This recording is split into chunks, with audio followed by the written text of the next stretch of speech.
Thank you. It's a great honor that I get to introduce my best friend, Terry Thompson, up here tonight. I just want to give you guys a little bit schedule of how it's going to go. I'll start off. Introduction will go for about an hour. We'll take a small break. I'll come back and I'll try and finish right up. It could almost go that long as people found out that I was introducing Terry tonight. I have lots of his friends call me, lots of his mentors that have worked with him, and they tell me story after story. And gosh, it's been great just listening to all of them. And so we could go that long if we wanted to, but everybody has had a long night already, so we're going to move along a little bit. But I am going to tell one story of when I first remember meeting Terry and seeing him for the first time. And it was at the All-American Quarter Horse Congress in '77. I go up, I'm all excited. It's one of the first ones I've been to.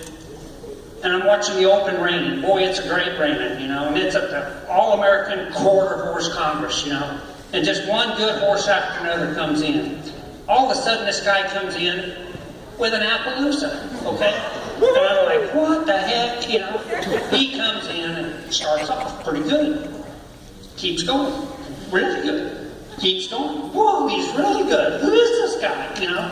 And sure enough, he wound up winning that class. And when he finished and they gave the score, well, the good old All-American Quarter Horse people, they right there as he's leaving, you know. And then when he comes back in to pick up his award, he rides out there, stops, you know, and the crowd kind of boos him again, you know, just a little bit, kind of letting me know about that, I think.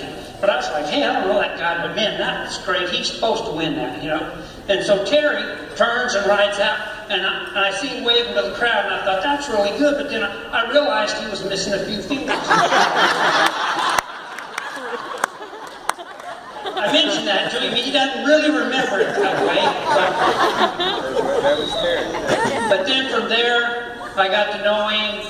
We both moved to Texas at the same time about 21 years ago. Started off at a Hall of Fame, Jack Brainerd's ranch. Really got to become very good friends. Spent a lot of time together. And it's been a real honor for me to call him one of my best friends. He has numerous people out here that love him and that have worked from him and learned from him and have become great horsemen and great trainers themselves through the 70s, 80s, 90s. Oh, you guys get the idea. 2000, you know what I'm saying. Anyway, it's an honor that he has had that much longevity in his career here. And at his age, he still shows up every morning bright and early. He's like a dadgum Energizer bunny out there in the barn, you know, just going and going. And I'm like, I asked Matt Mance, what was he like when he was young? He goes, oh, it's a nightmare. And so they had 50 to 70 head of horses in training, and he's just such an inspiration to us all because he is the most organized person that I've ever been around. All right, and he's very engaging. Whatever you're talking about, he really engages you into it, you know. Even things like politics, which I disagree with most of his political stance.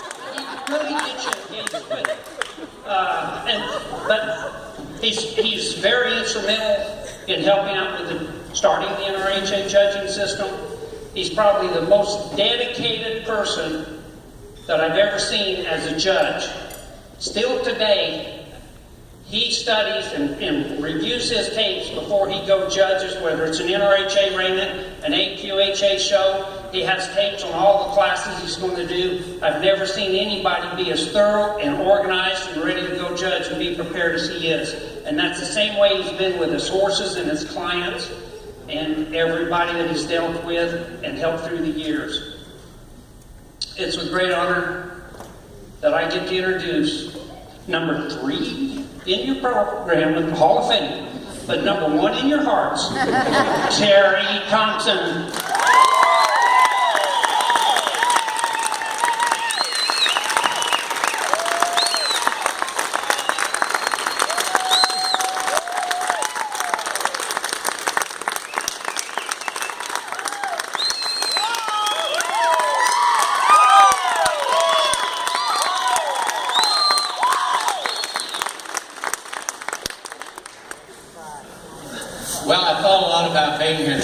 and how to start this, and it started out as a 10-minute, and I've cut it to 3, maybe.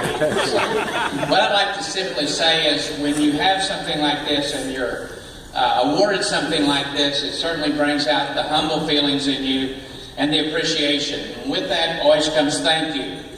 And I truly thank the NRHA Board, the NRHA Hall of Fame Committee, all my customers, clients, and the NRHA community, and Frank Constantini for what you've had to do with this. A big part of me, when I do anything, has been when I started this. And there's some folks here tonight that I truly want to thank, and that's all the apprentices and all the assistant trainers that I've had through my years. I want you to know it's a blessing. I'm truly honored that they helped me and worked with me and not for me. And I would just like to say to them, this award is as much yours as it is mine. And tonight you have made a dream a reality, and I thank you for that. I would also like to say, you're always supposed to say something nice about your community, and I really do believe the NRHA is the place to be. One thing that gives us the credibility and the fairness is our scoring system, of which I've tried to be a part of through the years. I think it serves us well, and I also think that with the board and the judges committee and your help, it can only get better in the future. And just in a moment, I will say something else about that, but I think that it has given us several things tonight, all the awards, trophies, the $1 million riders and breeders that it's given us, the fun that it's given people to sit in the stands and kind of score as they go along, because everybody thinks they know what it should be. And I think that that's wonderful. It's given us staying power for the future with the fairness and credibility. And with that being said, I would like to thank a few people that have allowed me to go on the ride with them and help with the scoring system and the judges committee. That would be John Snoblin, Alan Mitchell, Brian Dybert, Ollie Griffith, Rick Weaver, and our new fearless leader, Jody Brainerd. And Jody has asked me to tell you that if there's any problems or anything you need cleared up, he will be around this evening after this is over. The next part is an easy part. I thank my family, who are all here, who are wonderful. My wife, Bonnie, my daughters, Carrie Lynn and Molly. I thank them for allowing me to go on this ride and keeping me between the reins. Thank you.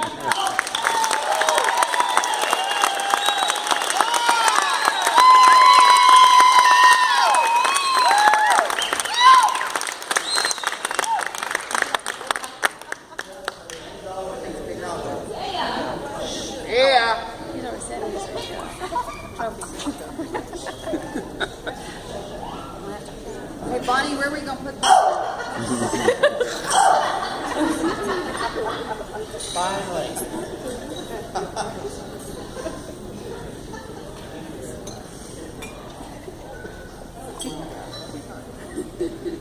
That's a band. I think Jody's giving Terry one of those waves over here.